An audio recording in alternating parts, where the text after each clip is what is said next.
All right, so we are here for our second webinar.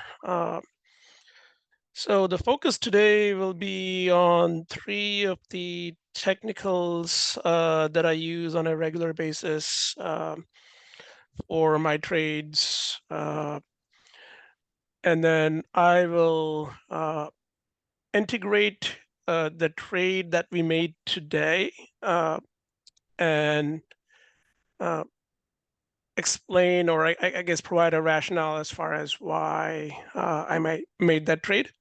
So the one I'm talking about is the MDB long call that I alerted this morning. Okay, so let's dive in. So before we move ahead to our technicals, this is just the results since day one. I updated the latest results for the last week. Do you guys understand this for the most part? Are there any questions on how we are seeing or how I'm showing the data? I see a thumbs up.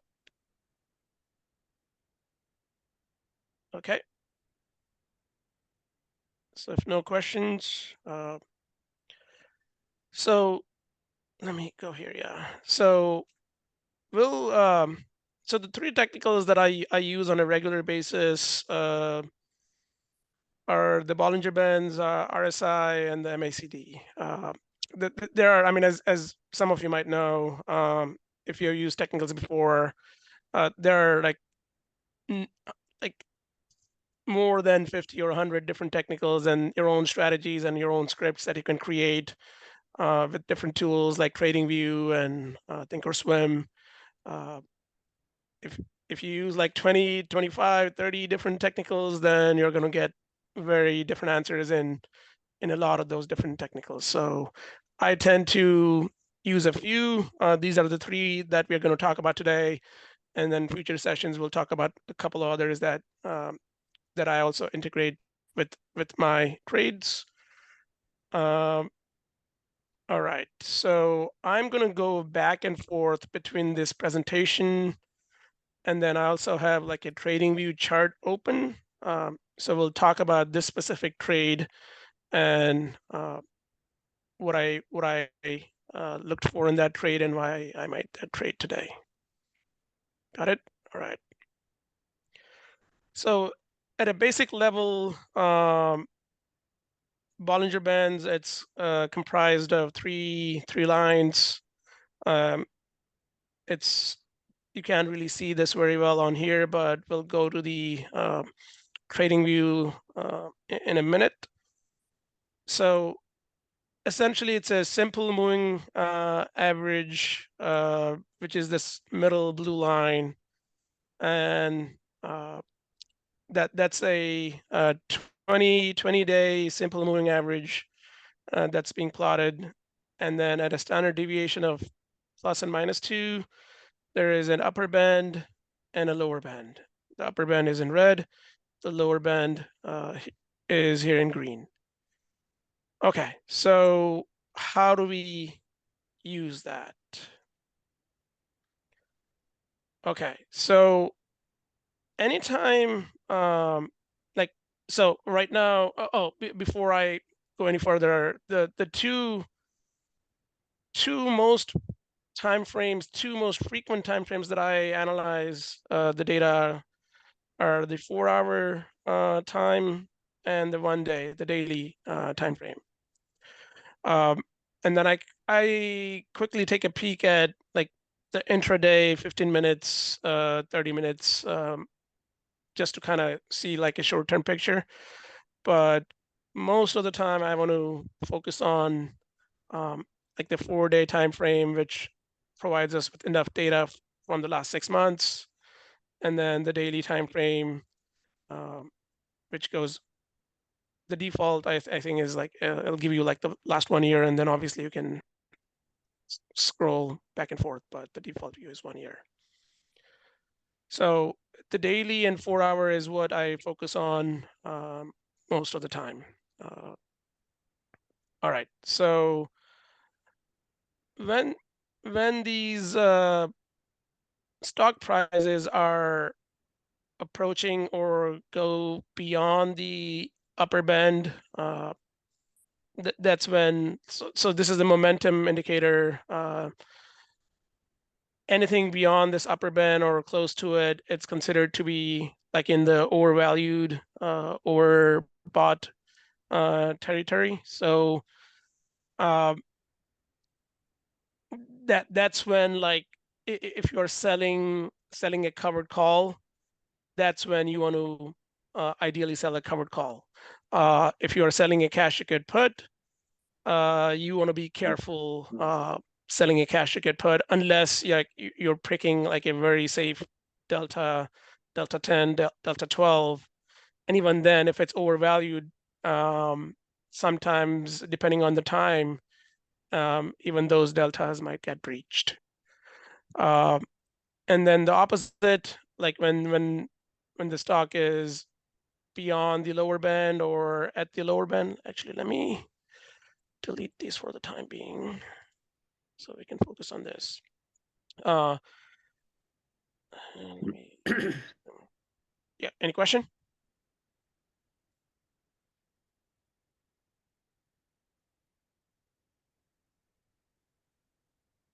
Okay. I'll come back to if I use the 4 hour. I mean, yeah, I can touch on it.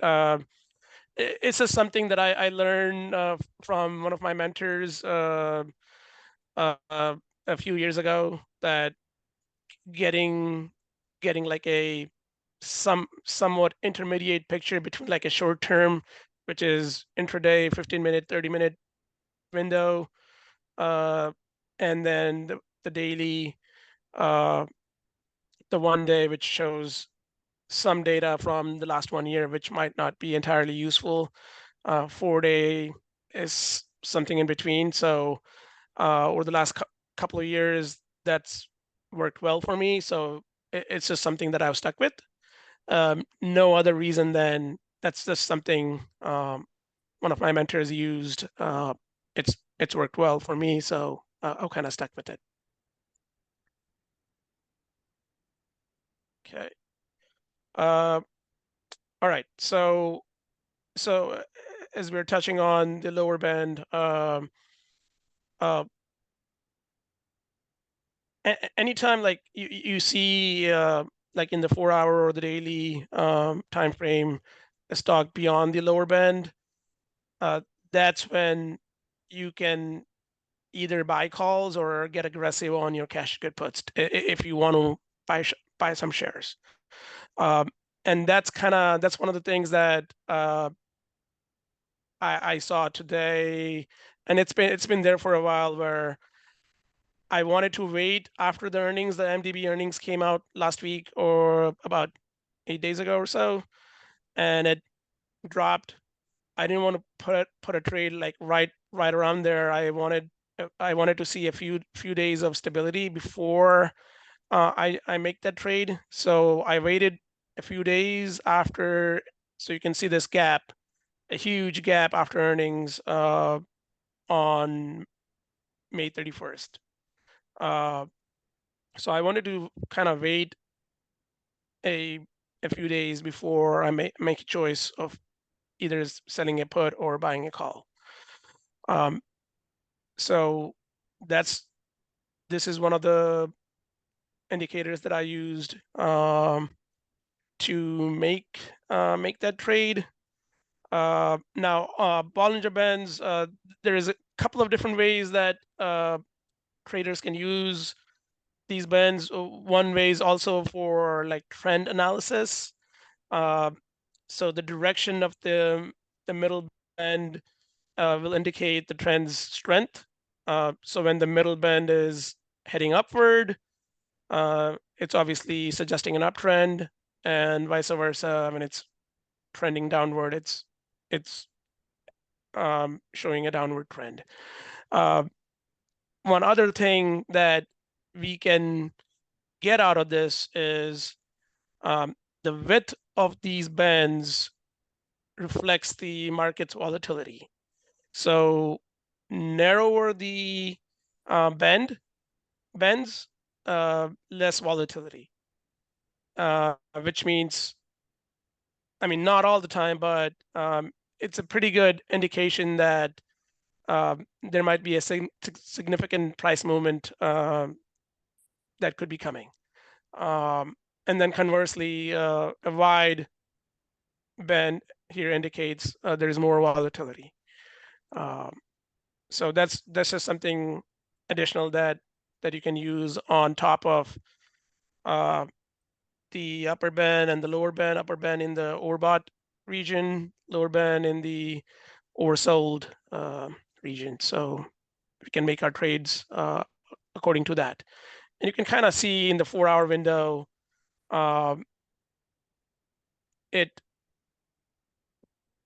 always seems to bounce back when it gets to lower band in a few days. So I guess one thing I should capture here is I don't make that trade like right away when I see something that is beyond the lower band or is at the lower band, because it could remain there for a few days.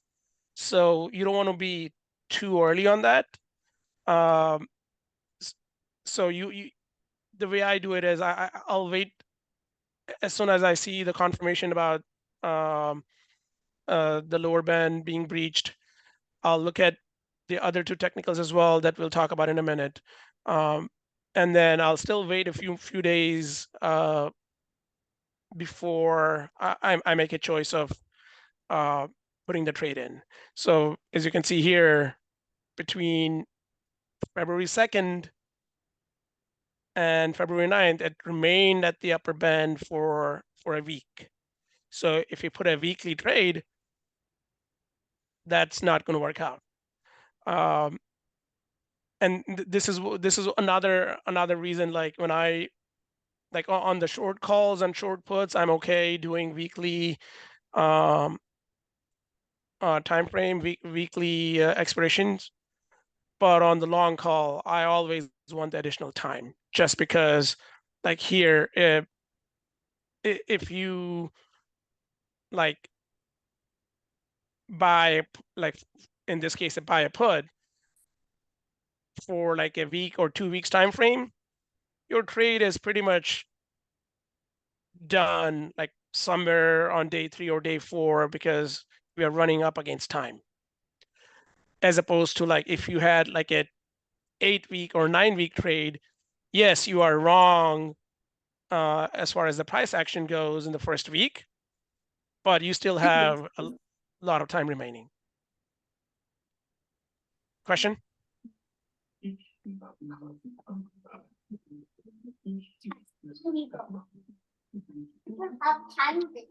There's somebody who needs to go on.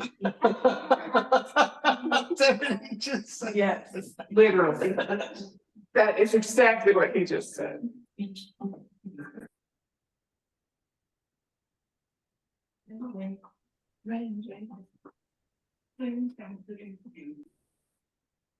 All right. Let me mute a couple of people. They're telling this fish just went faster. I don't like this version at all. Hey, Brian, are you trying to talk? Hey, Google, play a different song. Go ahead. Yeah, move up there. Oh, shit. So I muted him a couple of times, but yeah. Okay, let's go. Okay. Where was I?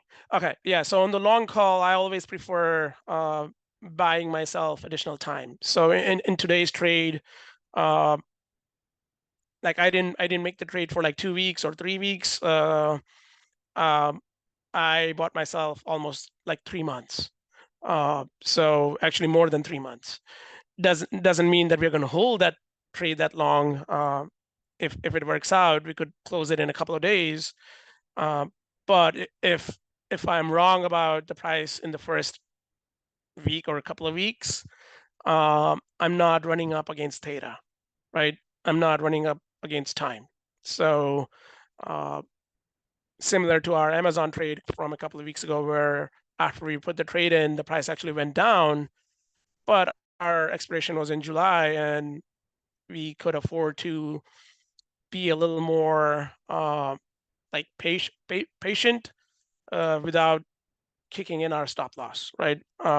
And more time also allows you to play with a little bit more aggressive like on the stop loss. Aggressive meaning a little higher on the stop loss because we have more time. Okay, so that's Bollinger Bands. Let's go back and see what the next thing is. The other technical that I heavily use is the RSI, which again is a momentum-based technical, and it'll show you data between 0 and 100, and typically a stock is considered to be overbought when the RSI is about 70 and oversold when it is below 30. So you can see like the trading view, the default is 70 and 30, which is pretty standard for most platforms. Yep. So yep, we'll explain that. Indicators, RSI. So what I really want to focus on here is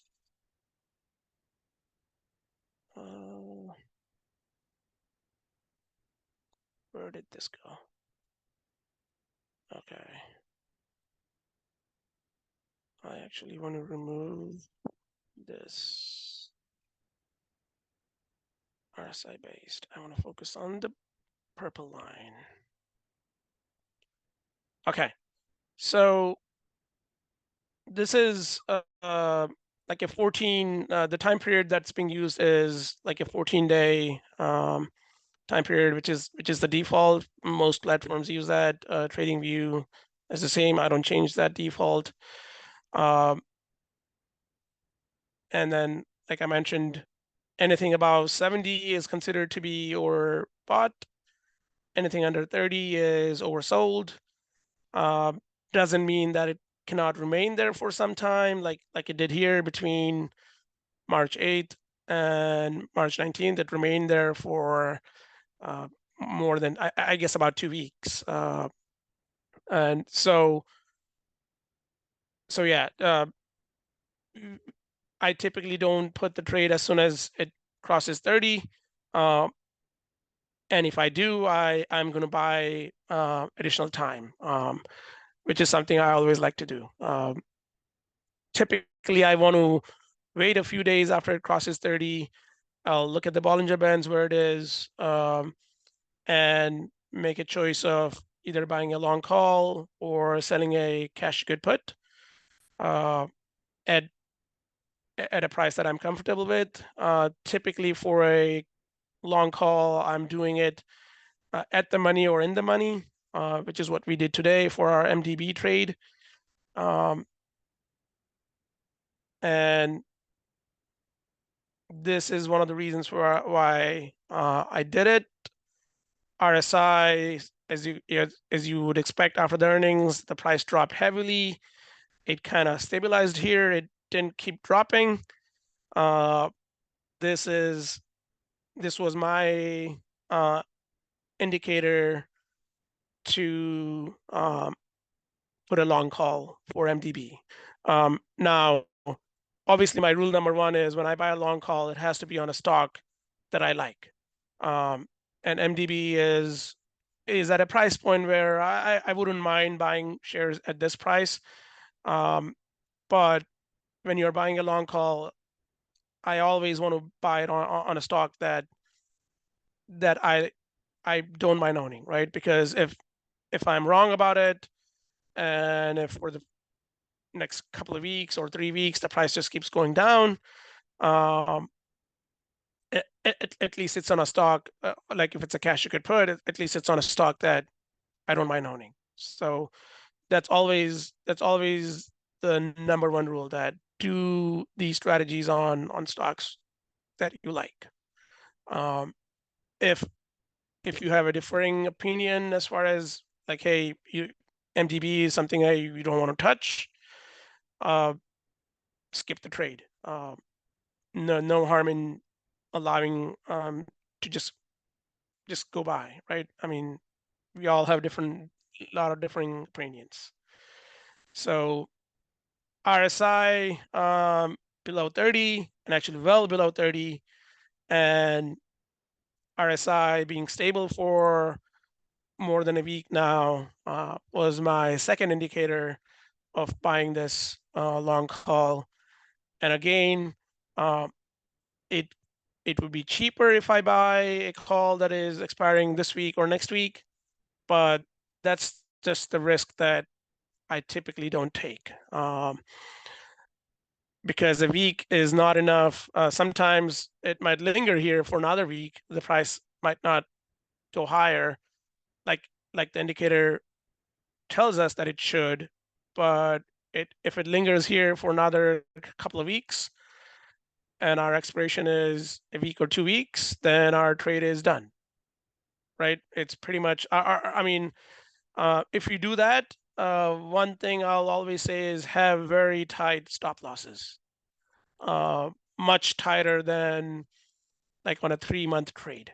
So if your preference sometimes is to go the shorter route, um, you need to have very tight stop losses on your trades. Got it? And there are lots of other intricacies and details which we'll cover like in a more detailed webinar in the future. But for the time being, I'm going through my thought process and the technicals that I heavily use on a daily, weekly basis of my trading. Now, do I, like on some cash you could put or a covered call, if they are purely for like wheeling purposes, like for example, GitLab, we got a sign at 46 last week. Um, do I look at the technicals for that? No. I mean, that's purely um, based on a short-term trade where I don't mind losing the shares at 46. Uh, I got an opportunity to sell a covered call today on a day when the price went up, and I didn't care about the technicals. I'm okay losing the shares at 46, just collecting the premium and doing it that way. On some cash you could puts, like if I am okay, like if, for example, if Amazon was at 150, right?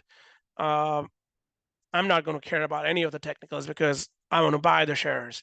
And if I have the cash to buy the shares, I'll just do like at the money cash you could put at that point um, to buy the shares either for the long term or for a trade, whatever the case is. But um, my point is, I'm not going to look at technicals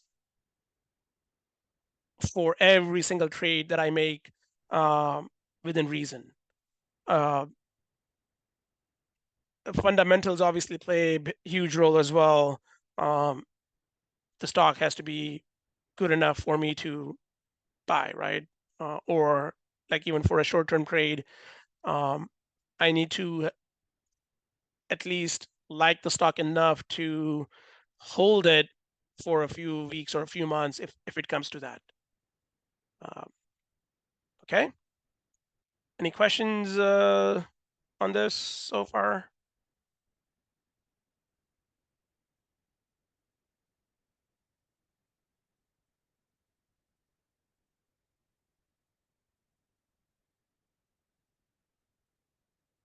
Okay.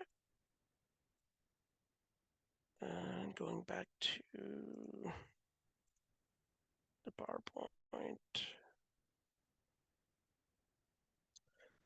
All right, so the next technical that I use and incorporate in my trading is the MACD, the moving average convergence divergence.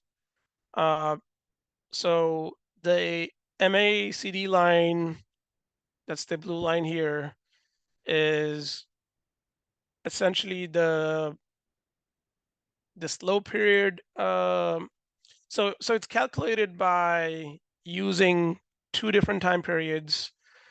What's considered to be a slow period, which is the 26-day period EMA, and the fast period, which is the 12-day EMA.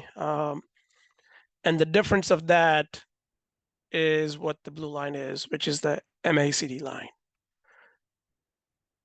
The red line here, or the I guess orangish red, that's the signal line, which is an even faster period compared to the 12 and 26.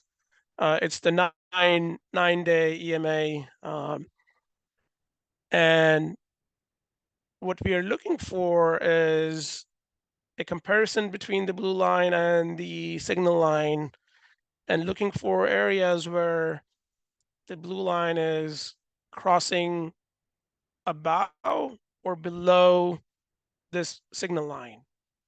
And it crosses above here, that's bullish. And when it crosses below, so here, that's considered to be bearish. So let's go to the view here, indicators.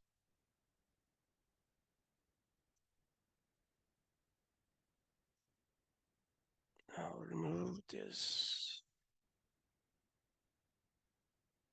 Okay. And then this MACD, it also displays like a histogram here that shows us the distance between the MACD line and the signal line. So if MACD is above the signal line, the histogram will be in green, and it'll be above this line here, which is the baseline, which is the zero line. So it's going to be above that zero line, and that's bullish. So TradingView does a good job of marking that as green. Green means good, it's bullish. And then if the MACD line is below the signal line, the histogram will be below the baseline, the zero line, and it's going to be shown in red.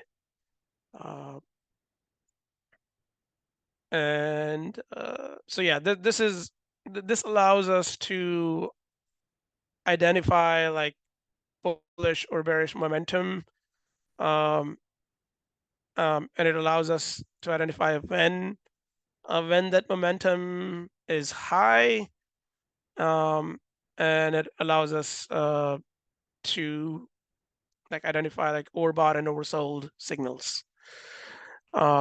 So on the trade today, we're looking at MDB. It's obviously bearish here after the earnings. There's a huge gap between the blue line and the signal line here on the downward slope, and that's typically bearish. But over the last few days, it started to turn. So we don't put a trade here when it starts like sloping up.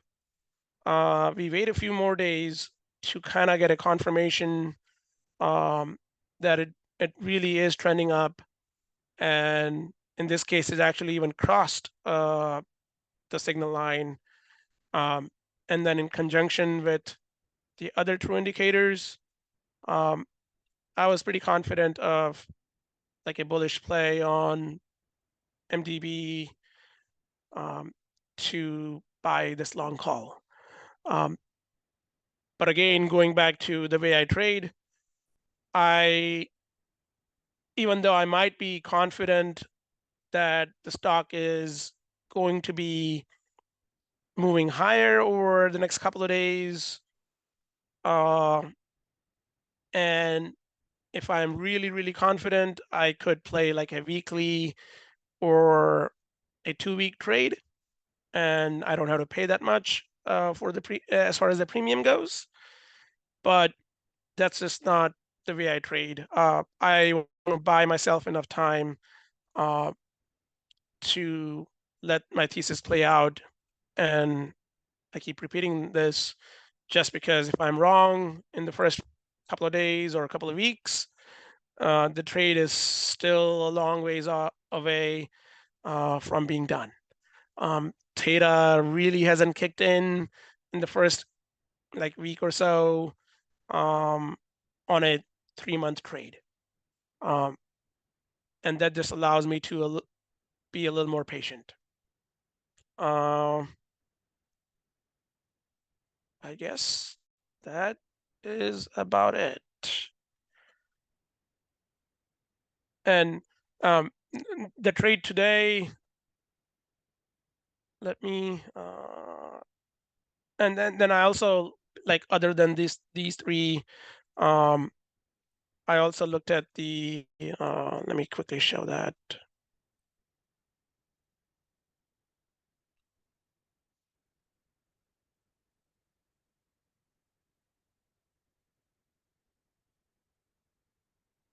The Trader Tech's algo flow.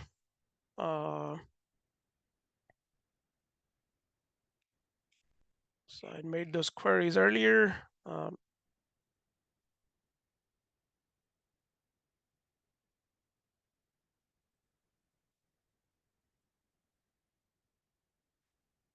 I also want to do this. So what this is showing is, or the last 5 days, the flow is, it was really bearish here after the earnings, which is expected. But on June 5th, or I guess after that, June 5th is here, so maybe June 6th is when the flow really started to turn. It's still on the negative side, but it's trending upwards, whereas the stock price hasn't moved much at all. So according to this tool, the stock price eventually should trend towards the flow, the option flow. So that was another confirmation that eventually the stock price should go higher. And then this is the net flow of MDB. Yes, the puts are still on. So the red line is the net flow on the put side, and the green is on the call side. So even now the puts are slightly heavier than the calls, but you can see the trend has changed quite a lot. And the puts are pretty much stable over the last 5 days, whereas in the last couple, the flow is trending upward, and the stock price is still lagging. So all these different things allowed me to put this trade in,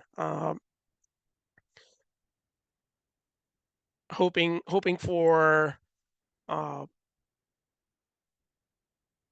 closing it out. I don't know, maybe in a week or a couple of weeks. Maybe just be patient enough to allow it to play out. If I go back here and let's look at the RSI again.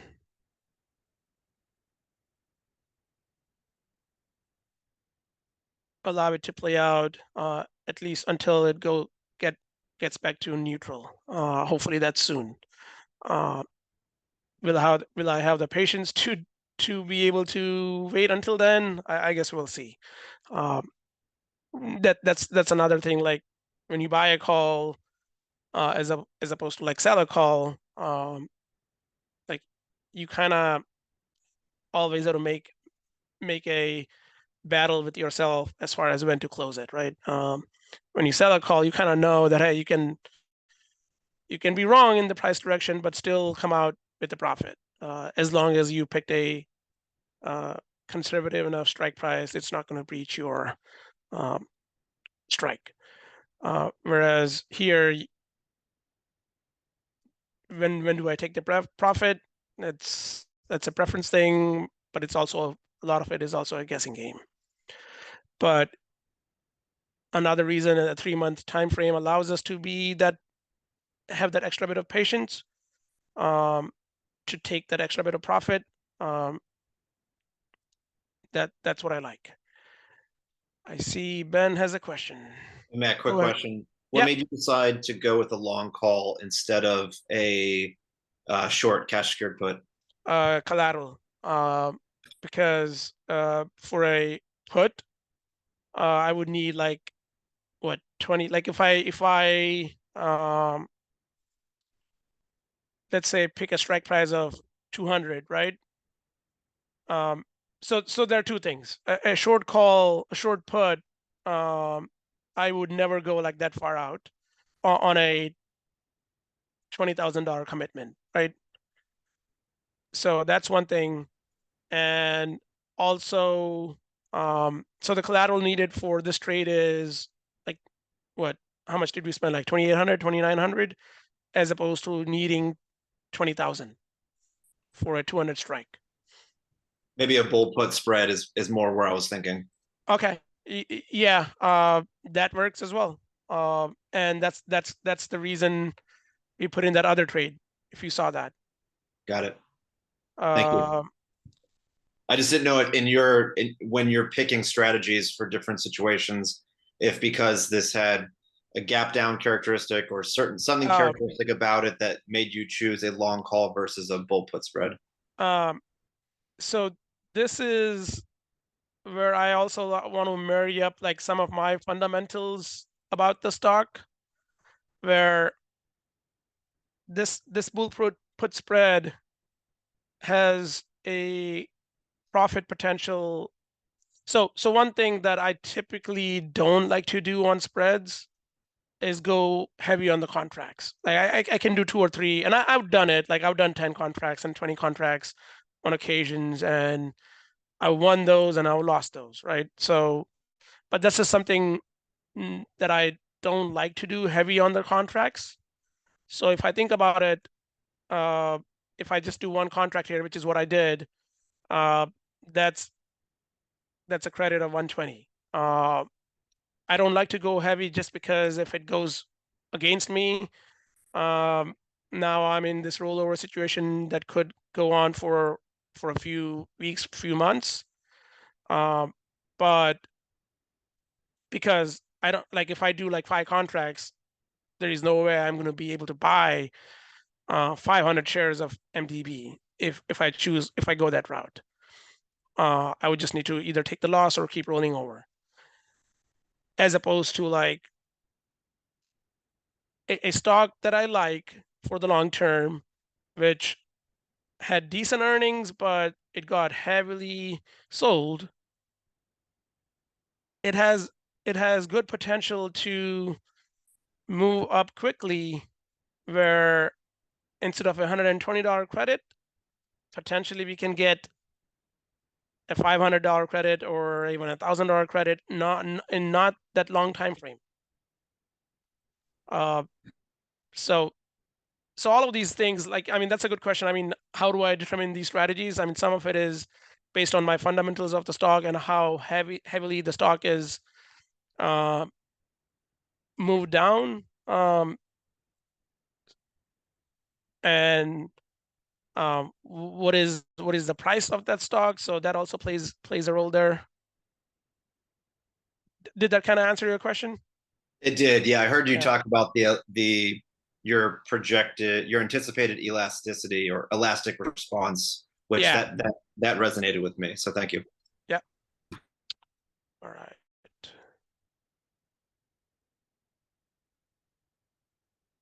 Okay, so that yeah, the fib retracements. Yeah, so that could be that's a that's a webinar in itself. Yes. And when rolling, you have to be able to roll for a credit. Yes. Although sometimes, like when you do that, and JJ, you can speak your experience with this. Like, if our trade didn't go according to our plan, and then we are forced to roll. Yeah. Okay. Yeah. JT options. Yep. Either we might have to like increase the width of the trade from like 2.5 to 5 or 5 to 10, which increases the collateral needed. So if you had like 5 contracts for that, or on a 2.5 with spread, and if you try to like get a credit for the roll, then you'll have to increase the width of depending on where the price is, you'll have to increase the width of that spread, right? So that might or might not fit in somebody's trading or collateral criteria. So sometimes what I do is I'm okay being at a neutral trade for the next week or the next 2 weeks, which is what I did for Amazon, where Amazon spread didn't work out in our favor. We rolled it, but we rolled it such that we are pretty much at a neutral. We got like $60, and then we took a loss of 66 on the next trade, so -6. And then on the next roll, it'll allow us to get positive. So either we can get out of the trade completely with a -6 loss, or it'll allow us to get a credit on the next roll if we go that route. So depending on how much the price has moved, I don't always target like I don't always target like a credit on a spread, on a roll of a spread, because in my mind I'm already thinking forward that, hey, on the next roll I'll play it at a neutral, and then maybe a couple of rolls after that we'll start moving into the positive. So that way I'm not increasing the width of the spread, but I'm just increasing the time, and increasing the time 1 week or 2 weeks at a time. The other choice you can always make is you can go out by a month and increase the width and get a decent amount of net credit, and play it that way. But I always I just have to be mindful of the collateral needs, right? Just because if somebody's playing 4 or 5 contracts, and if I increase the width from 2.5 all of a sudden to 10, that might create problems.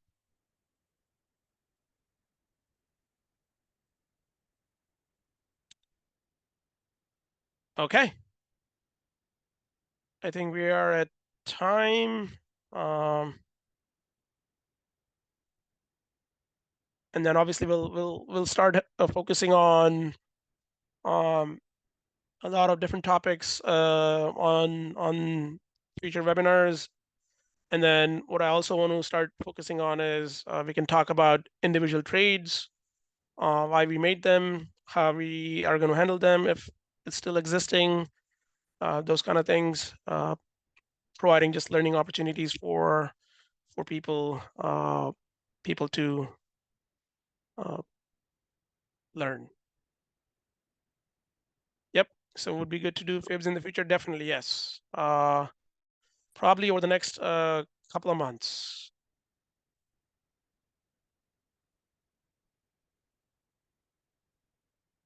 So we did not go through a specific trade. We went through the technicals, and so I'm responding to the question here about the put ratio spread.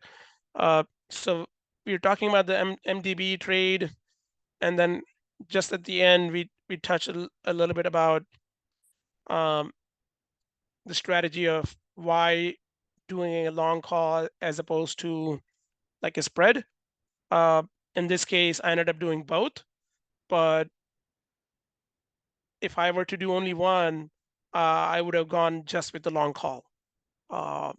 So that's kind of what we talked about. We didn't talk about like the details of the trade itself.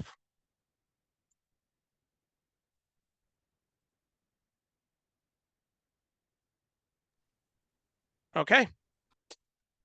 I will share the recording of this in a couple of days. I'll process it and put it online, and then I'll put it on the Discord. Thank you, everybody, for those of you who are able to join, and others can listen in on the recording. Thank you. Thanks, everybody.